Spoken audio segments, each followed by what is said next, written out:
अल्लामा इब्न हजर रहमतुल्लाह अलैह सही बुखारी जे अंदर इन रिवायत जी वज़ाहत में फरमाइनि था इब्न तीन जे कौल के ज़िक्र कंदे वकअन्नहु रा अनल माना व अना अयज़न बिनिस्बत इलैक मिसल ज़ालिक, गोया कि मक़सद इहो आहे त नबी अलैहिस्सलातु वस्सलाम फरमायो ए हिंद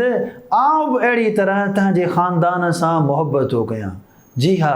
जेको ख़ानदान हबीब अलैहिस्सलातु वस्सलाम जो महबूब हुजे उन ख़ानदान सां मोहबत करणु ज़रूरी आहे। इहो क़ुरान मुक़द्दस जो फ़ैसिलो आहे त आले अबी सुफ़ियान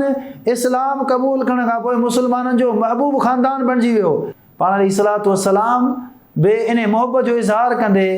अबू सुफ़ियान रज़ी अल्लाहु अन्हु जी घरवारी हिंद रज़ी अल्लाहु अन्हा खे चयो वाइज़न, यानी गोया कि आउं बि तव्हां सां मोहबत कयां थो, अचो त पोइ उन ख़ानदान सां मोहबत कयूं जेको कुरैशी अज़ीम ख़ानदान जंहिंजूं फ़ज़ीलतूं क़ुरान में ऐं जंहिंसां नबी अलैहिस्सलातु वस्सलाम अहले बैत ऐं तमामु मुस्लमान मोहबत कई।